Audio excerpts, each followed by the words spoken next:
5ই আগস্টের পর যে ছাত্রদের বৈষম্য বিরোধী ছাত্র আন্দোলনের যে নেতারা বা ছাত্ররা তাদের হাতে কিন্তু একটি নতুন দল গঠিত হয়েছে বাংলাদেশে, যেটি জাতীয় নাগরিক পার্টি।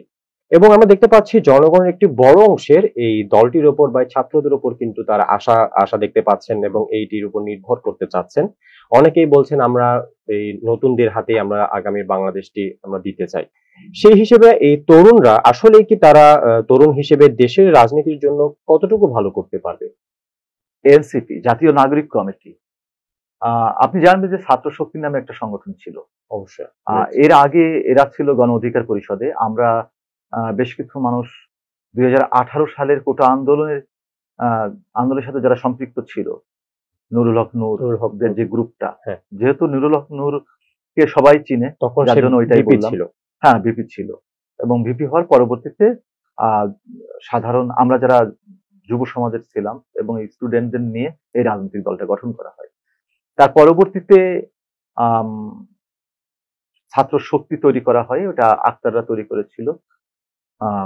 আক্তার, নাহিদ, আসিফ, এরা সবাই কিন্তু আমাদের ছোট ভাই। এবং আপনি খেয়াল করলে দেখবেন যে এনসিপিতে যারা এইবারের যে আন্দোলনে সামনে চলে এসেছে, নারী সদস্য সামান্থা শারমিন, তারাও কিন্তু তখন কিন্তু মাঠে ছিল আমাদের। হ্যাঁ, মাঠে ছিল এবং ওরা অনেকেই বেশিরভাগই রাজনীতির সাথে সম্পৃক্ত ছিল। তো রাজনীতির একটা চর্চা এদের আছে। অনেকে এই 24-এর আন্দোলনে অনেক ইয়াং আছে যাদের ভিতরে হয়তোবা রাজনীতির চর্চা নেই, কিন্তু তারা আন্দোলনে ছিল, আন্দোলন করেছে। এই আন্দোলনে একটা পরিবর্তন হয়েছে। যেহেতু ওরা আমার খুব কাছের ছোট ভাই অনেকেই এবং খুবই পরিচিত যারা, আমিও মোটামুটি ওদের সাথে যোগাযোগ আছে বা আছে। তো আমি যেটা বলতে চাচ্ছি যে এনসিপি উপরে মানুষ কিন্তু ভরসা করতে চাইছে, কিন্তু এখানে কিছু কথা আছে।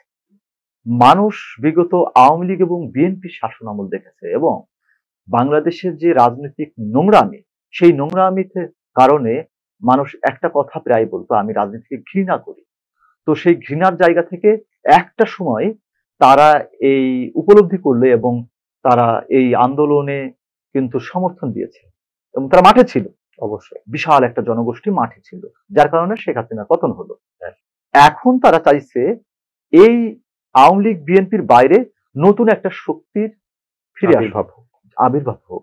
সেখানে তারা রাজনৈতিক দলের অনেক আন্দোলন হয়েছে, সেখানে কিন্তু আওয়ামী লীগের পতন হয়নি। আওয়ামী লীগকে আমরা খোলা চোখে যেটা দেখি সেটা কিন্তু আওয়ামী লীগের শক্তি না। এই ছাত্ররা কিন্তু রাজপথে কিন্তু উন্মত্ত বুকে কিন্তু তারা কিন্তু বুক পেতে দিয়েছিল, গুলি করতে চাইলে গুলি করে কিন্তু রাজপথ ছাড়বো না, যেটি কিন্তু অন্যান্য দলেরা কিন্তু তারা কিন্তু আন্দোলন করলে তারা কিন্তু ঠিকই কিন্তু পুলিশের ধাওয়া খেয়ে কিন্তু ঠিকই কিন্তু পিছু হতে বাধ্য হয়েছিল।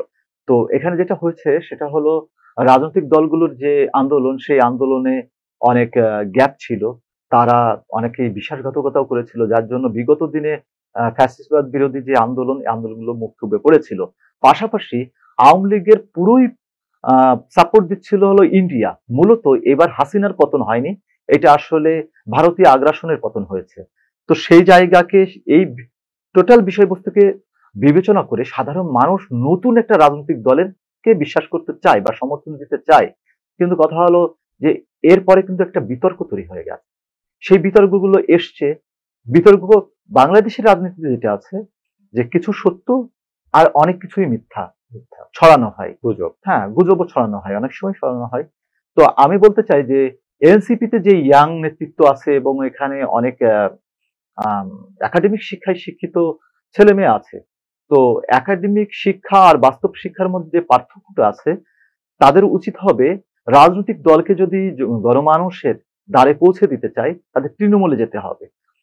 মোটামুটি একটা সাপোর্ট তো আছেই, আরটা হলো সিনিয়র যারা আছে, সিনিয়র যাদের ভিতরে প্রজ্ঞা জ্ঞান আছে, যারা রাজনীতির মাঠে আছে, তাদের গুরুত্ব দেওয়া উচিত। সেই জায়গায় বেশ দুর্বলতা আমি দেখেছি যে বিগত 17 বছরে যারা রাজপথে ছিল এবং অভিজ্ঞ মানুষগুলো, তারা কিন্তু অনেকেই আছে। তাদের এই অন্তর্বর্তীকালীন সরকারি দলের একটা অংশই বলা হয় হলো এনসিপি কে, অনেকেই বলে। হ্যাঁ, কারণ কি? কারণ এখানে ছাত্র প্রতিনিধি বা এই দলটা গঠন হয়েছে এই আন্দোলনের ফলে, এবং সেখানে 3 জন বৈষম্য বিরোধী ছাত্র আন্দোলনের নেতারা ছিলেন। সেখান থেকে নাহিদ কিন্তু পদত্যাগ করে তিনিও কিন্তু এনসিপি তে যোগদান করেছে। হ্যাঁ, তাহলে এনসিপির যে বিষয়গুলো খেয়াল রাখতে হবে সেটা হলো রাজনীতি, আন্দোলন এবং রাজনীতি এক না। আন্দোলন এক ধরনের, রাজনীতি আর এক ধরনের।